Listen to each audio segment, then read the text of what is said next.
Good afternoon, friends. Today we are here.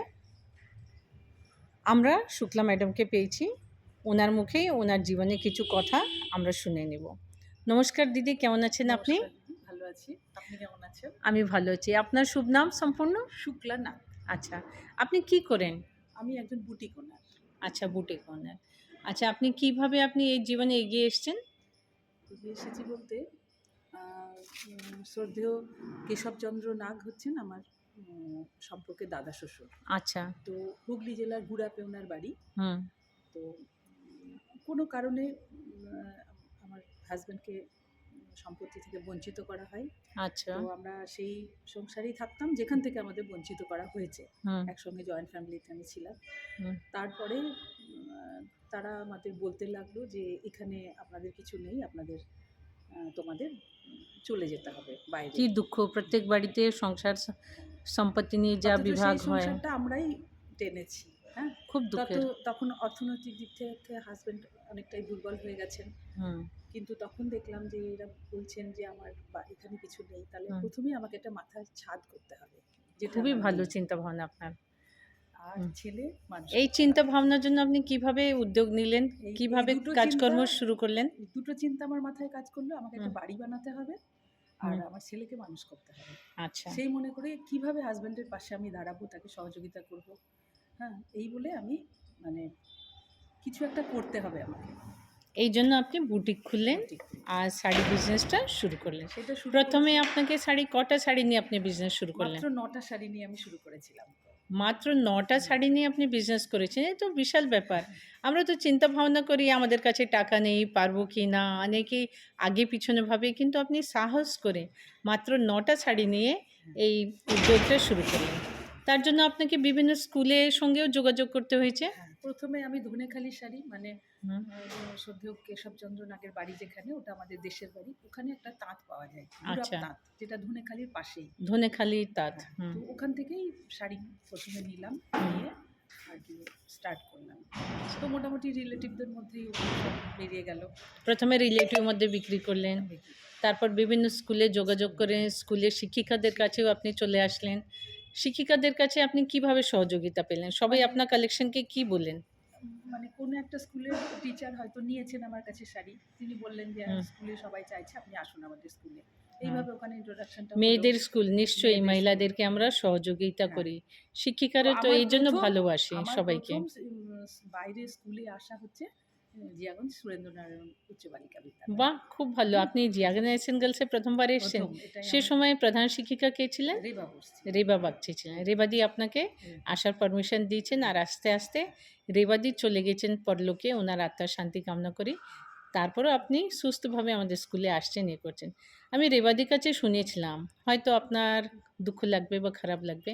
আপনি বহু critical কন্ডিশনেও এই বিজনেস লাইন করতে, করতে শারীরিক অসুস্থতার জন্য বহু দূর গিয়েছেন ট্রিটমেন্টের জন্য। তার সম্পর্কে কিছু বলবেন ২০০০ আমাদের দর্শকগণকে? হ্যাঁ, ২০১৫ সালে হঠাৎ আমার ব্রেস্ট ক্যান্সার ধরা পড়ে। তো মাই গড! ব্রেস্ট ক্যান্সার দেখুন, সেই মহিলা আজকে ২০১৫ পরে আজকে চলছে ২০২৬। উনি সুস্থভাবে, সবলভাবে, সুন্দরভাবে জীবনযাপন করছেন আর বিজনেস করে এগিয়ে যাচ্ছেন। তো রোগটা দিদি আমার হুম। মানে শরীরে ছিল, কিন্তু মনের মধ্যে আমি কখনো বাসা বাঁধতে দিইনি। এই কি রোগটা আমার সুন্দর কথা বললেন! রোগটা ছিল আপনার শরীরে কিন্তু মনে নেই। মন দিক থেকে আপনি ভীষণ স্ট্রং মহিলা। এইজন্য তো আমি আপনাকে ভীষণ ভালোবাসি শুক্লাদি। আর আপনাদের কাছ থেকে যে হুম। সহযোগিতা পেয়েছি আমি, এটা তো হুম। ভোলার নয়, সত্যি হুম। কথা। হুম। এসএন গাছ যেন মনে হয় আমার নিজের।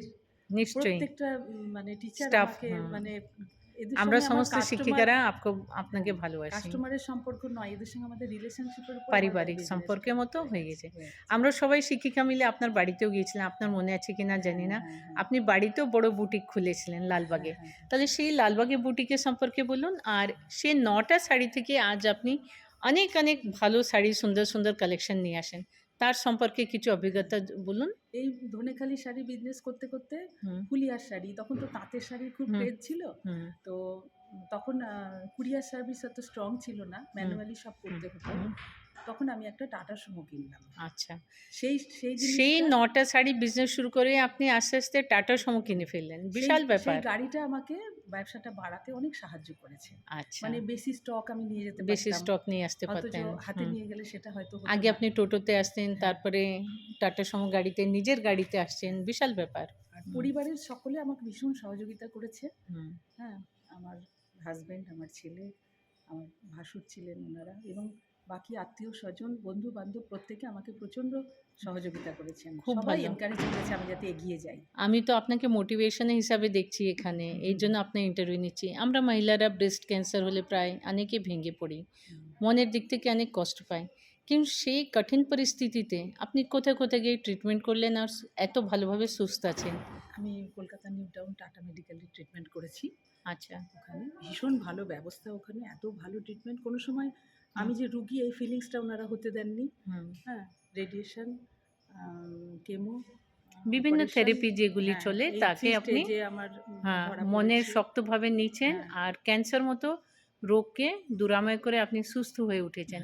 আপনার জীবনে শুভ মঙ্গল কামনা করি। আপনি সুস্থ থাকুন সারা জীবন এইভাবেই হাসি খুশি সবাইকে নিয়ে আপনি এগিয়ে যান। আপনি কিছু গান জানেন? ২ লাইনটা বলে দিন। যেকোনো গান আপনার যেটা পছন্দ হয়। আমরা লাইফে অনেক কষ্ট পাই। কিছু, কিছু হ্যাঁ। গানগুলি থাকে আমাদের মনকে হৃদয়কে ছুঁয়ে যায়। দেখো দেখো কানাইয়ে আখি ঠারে ওই ইঙ্গিত অঙ্গুলি চম্পক সমকলি চলতে নারি আমি ধরো আমায় সই দেখো দেখো কানাইয়ে আখি ঠারে ওই দেখো দেখো কানাইয়ে আখি ঠারে ওই ইঙ্গিত অঙ্গুলি চম্পক সমকলি চলতে নারি আমি ধরো আমায় সই দেখো দেখো কানাইয়ে আখি ঠারে ওই। খুব সুন্দর, খুব সুন্দর। Beautiful song. ভীষণ ভালো। সত্যি আমাদের হৃদয়কে গানটি ছুঁয়ে গেল। কানহাই সব কিছু। হরে কৃষ্ণ, জয় হরে শ্রীকৃষ্ণ। কৃষ্ণ। আপনি আমাদের যে মহিলারা আছেন, ওনাদের উদ্দেশ্যে কিছু বলুন। যদি কেউ যেভাবে অসুস্থ হোক, নিজেকে মনকে দুর্বল না করুক। সকল মহিলাকে এটাই বলবো আমি হুম, যে জীবনে যতই বাধা আসুক যা আসুক মনের জোর হারালে চলবে না। মনের খুব জোর ভালো। নিয়ে এগিয়ে যেতে পারলে তাকে কেউ হারাতে পারবে না। সে এগিয়ে রিয়েলি, যাবেই। আসল হলো মনের জোরটা। হ্যাঁ? ডেফিনিটলি। সেই মনের জোরটা কেউ হারাবেন না। সকলে মনের জোর নিয়ে চলবেন। আপনি যেটা মনে করবেন সেটা আপনি করতে পারবেন তবেই। খুব ভালো। আর যারা ছোটোখাটো ব্যবসা করে আপনার কাছে হাত এগিয়ে আসবেন, কি উনারাও যদি কিছু করতে চান, আমি আপনার কাছে কিছু জ্ঞানমূলক শিক্ষা নিতে চান, শাড়ি বিজনেস হোক বা যেকোনো ছোটো ব্যবসায়ের জন্য, আপনি ওনাদেরকে কীভাবে সাহায্য করবেন? আমি চাই, করিও আমি অনেককে এইভাবে হেল্প। আমি চাই যে আমার মতোই কেউ ছোট্ট থেকেই এইভাবে আস্তে আস্তে মানে বড় হয়ে উঠুক তার প্রতিষ্ঠান। কিন্তু তার জন্য যত রকম সহযোগিতা আমি করি, কারণ এই জায়গাটা আমি পেরিয়ে এসেছি। তার হ্যাঁ, জন্য আপনার কি, কি বেশি সময় লেগেছে? আমার পরিশ্রমটাই ছিল মূলধন। পরিশ্রম। হ্যাঁ, আমি পরিশ্রম ছাড়া শুধু সেরকম পরিশ্রম না, শুক্লাদি আপনার ব্যবহারও খুব ভালো। আমরা তো জানি পরিশ্রম আপনি করেছেন, কিন্তু সবার কাছে ব্যবহার ভালো রেখেছেন। এই জন্য আপনি এত ভালো সবার মধ্যে প্রিয় আছেন, এগিয়ে আছেন। এখানে সমাপ্ত করছি। আপনি সুখে থাকুন, ভালো থাকুন এই কামনা করে। আপনারা সকলে ভালো থাকবেন। Thank you.